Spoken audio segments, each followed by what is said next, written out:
Bonne année à vous les amis. Merci pour cette année incroyable. J'espère qu'elle sera enrichissante pour vous cette année. Vous allez réussir dans vos projets. Merci beaucoup. J'avais commencé cette vidéo en ayant beaucoup d'énergie en fait.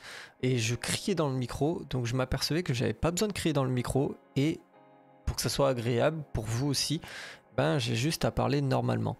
Je vais vous raconter plusieurs anecdotes qui m'est arrivé, des expériences. Et donc on va commencer tout de suite par la première. Mais avant ça, je voulais vous remercier. Regardez ces stats de malade en décembre. On a tout cassé, surtout les lives. Surtout les lives et surtout Lego Fortnite. Je pense que Lego Fortnite a fait du bien quand même. Donc merci, merci. On va continuer les lives bien sûr. Et ce genre de format, je kiffe. Donc c'est pour ça que je m'apprête à cet exercice que je fais depuis toujours. Hein. J'ai commencé comme ça YouTube. Et petit à petit on s'est dirigé vers les shorts. Donc pourquoi pas continuer dans cet élan. Donc passons à la première expérience. J'ai pas d'amis proches de chez moi parce que j'avais vécu deux expériences qui ont été vraiment décevantes. Donc j'avais deux groupes d'amis. Le premier groupe ça a duré bien plus de 8 ans, hein. C'était de 15 ans jusqu'à 22 ans, ouais par là. Et le deuxième groupe, eh ben, c'était de 22 ans jusqu'à 24. Donc voilà l'idée pour vous situer un peu dans le temps. Donc passons au premier groupe. Le premier groupe et le deuxième groupe, ils ont des histoires similaires et je me demande si c'était pas moi le problème. Peut-être que j'aurais dû réagir beaucoup plus tôt. Premier problème, c'est que le premier groupe était constitué de 3 frères. On était 4, donc j'étais tout seul. Et dans ma personnalité, au fil des années, j'ai commencé à avoir une personnalité assez réservée et donc j'étais pas celui qui était avenant, qui organisait des choses, qui disait vas-y on va aller à tel endroit, à tel endroit et tel endroit. Ça a été un défaut de ma part dans ce groupe numéro 1 et j'avoue que j'étais pas assez je proposais pas assez des choses, même si c'était moi quand même qui envoyais tout le temps des messages pour dire vous faites quoi ce soir. Donc déjà en fait c'était moi qui envoyais le premier message, mais dans ce message je ne proposais jamais des choses. Peut-être de temps en temps je disais bah allez venez on se fait ci, on se fait ça, vous voulez faire quoi, mais c'était un premier message quand même qui lançait le fait que je voulais bouger et faire des choses avec eux. Et le problème c'est que ça a toujours été ça. C'était toujours moi qui envoyais un message. Si j'envoyais pas de message, bah, j'étais un peu exclu et eux ils faisaient des trucs de leur côté et du coup bah, sans m'envoyer de message. Ça m'a amené un jour, je sais pas, comme ça sur un coup de tête, ça fait longtemps que vous vivez cette situation et vous voulez pas en fait l'accepter parce que par peur de vous retrouver seul. Et c'est souvent ça qui vous bloque dans des situations et peu importe le contexte, c'est toujours comme ça. On a toujours peur de se retrouver seul et du coup on prend des mauvaises décisions à cause de ça. Et du jour au lendemain, j'avais 21 ou 22 ans, j'ai envoyé un long message et je dis j'en ai marre de cette situation, vous partez, vous me prévenez pas, quand vous voulez faire des trucs, bah, c'est toujours sans moi, vous m'appelez toujours par intérêt.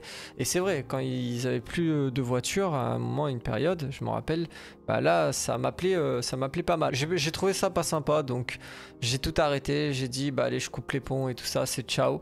Et donc depuis aujourd'hui, je n'ai plus recontacté ni essayé de retisser des liens. Donc j'ai vraiment coupé tout contact avec ces personnes. Vous partageant mon expérience, j'espère que ça va vous faire réveiller si vous êtes dans cette situation similaire. C'est pour ça que je vous raconte ces expériences et je vous dirai juste après qu'est-ce que j'aurais dû faire tout de suite. Le deuxième groupe, ça n'a pas duré longtemps, ça a duré 3-4 ans. Mais quand même un bon 4-5 ans plutôt. Et donc la première fois que j'ai été intégré à ce groupe, c'était par ma cousine. En fait ma cousine elle avait un groupe d'amis et sur un élan de ma tante qui avait dit bah vas-y emmène Cyril, il est là, vous allez au lac et tout ça. Et c'est comme ça que j'ai commencé à sympathiser avec ses amis. Et du coup ce groupe là je me sentais pas trop à ma place parce que je me sentais comme le cousin d'eux et pas tel que je suis. Et donc ça a toujours été comme ça pendant très longtemps. J'ai pas réussi à me faire ma place, surtout que je suis quelqu'un qui ne boit pas et qui ne fume pas. Donc c'est dur de tout le temps de se justifier ou il y a des personnes, ils comprennent pas pourquoi bah, tu bois pas, pourquoi tu fumes pas. En fait, c'est comme si ils m'avaient bloqué dans une case. Et donc du coup ça m'empêchait quand même de m'exprimer et de surtout m'amuser. Mais à certains moments, je dis pas que je me suis jamais amusé avec ce groupe, je me suis quand même bien éclaté par moments, mais c'est vrai que par moments ça me bloquait ce mode de pensée et surtout ce ressenti. Peut-être de leur côté c'est pas ce qu'ils ressentaient du tout, mais moi je l'ai pris comme ça, donc c'est vrai que ça m'a un peu bloqué. Et surtout quand ils organisaient des choses, bah c'était pareil que le premier groupe. C'était toujours à moi d'envoyer des messages. Et surtout, le problème, c'est que on avait quelqu'un qui organisait tout le temps des soirées. Donc ce pote qui organisait tout le temps des soirées chez lui, la plupart du temps. Et il faisait passer en fait le message par mon cousin. C'est vrai que c'était beaucoup plus simple. Et mon cousin, il m'envoyait un message. Donc en fait, moi, je passais tout le temps par mon cousin, mon petit cousin, pour pouvoir savoir ce qui va se faire dans les soirées et tout ça. Et du coup, ça n'a pas créé de lien fort entre ces nouveaux amis. Ça a toujours été, il y a toujours eu une certaine distance faite. Et du coup, de faire passer toujours les messages par mon cousin ou ma cousine, bah, ça m'empêchait d'avoir des liens d'amitié avec ces personnes-là. Et donc, j'avais même pas le numéro de certaines personnes parce que j'arrivais pas à tisser de vrais liens. J'étais le cousin d'eux à chaque fois. Et c'est peut-être ça qui a fait que bah, j'étais pas vraiment attaché. Et la deuxième chose qui était arrivée, c'était en vacances. Il y avait ma cousine qui avait invité donc, le groupe d'amis qui étaient aussi mes amis. Je les considérais comme mes amis. Et le deuxième groupe qui était invité par le copain de ma cousine. Et donc ces deux groupes-là, on s'est rejoints et on a passé des vacances ensemble. Et là, le souci, c'est qu'il y a eu une grosse histoire, mais je vais vous la raconter. En gros, ma cousine se faisait critiquer par les potes et les potes de son copain. Parce que ma cousine était dans une mauvaise passe là-bas, et donc du coup elle se faisait critiquer, il disait qu'elle râlait trop. Voilà, je vous dis grosso modo.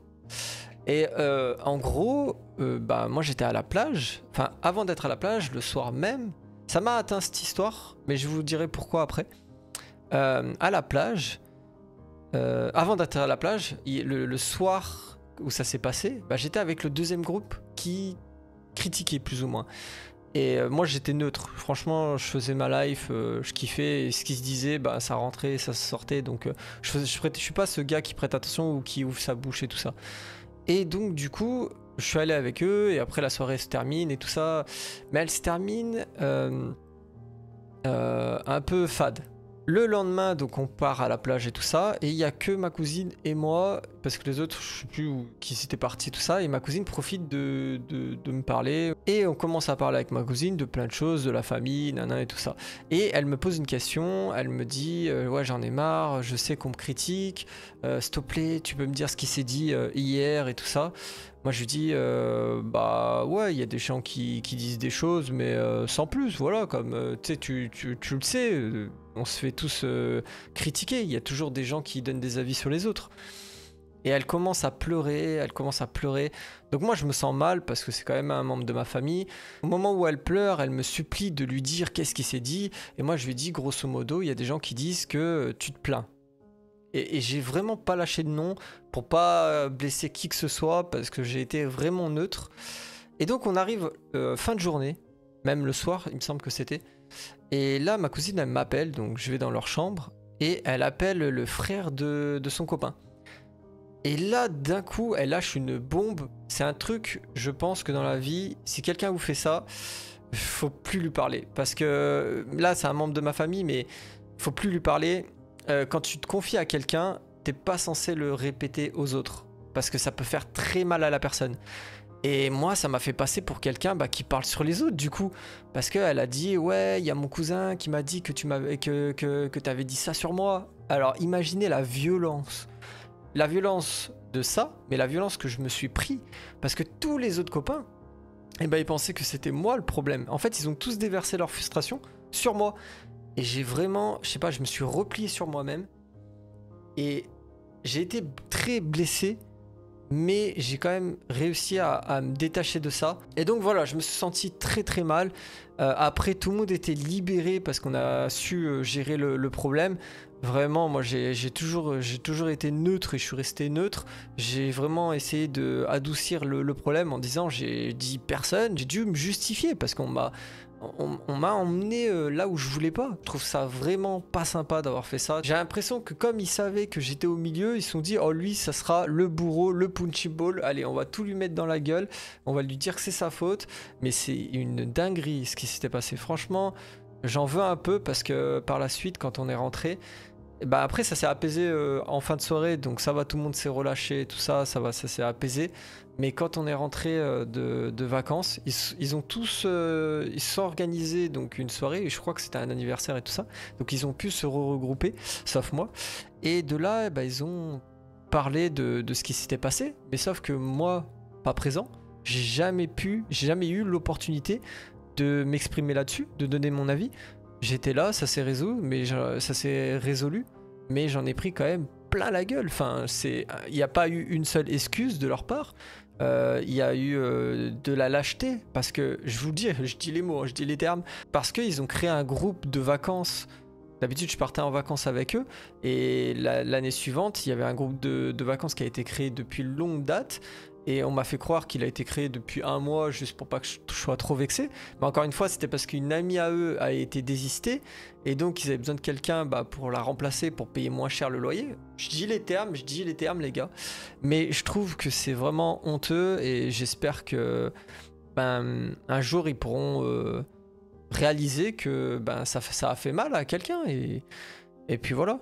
Donc déjà, le premier conseil, le premier groupe, les gars, c'est que quand vous vous retrouvez comme ça à envoyer des messages, ça va que dans un sens, arrêtez tout.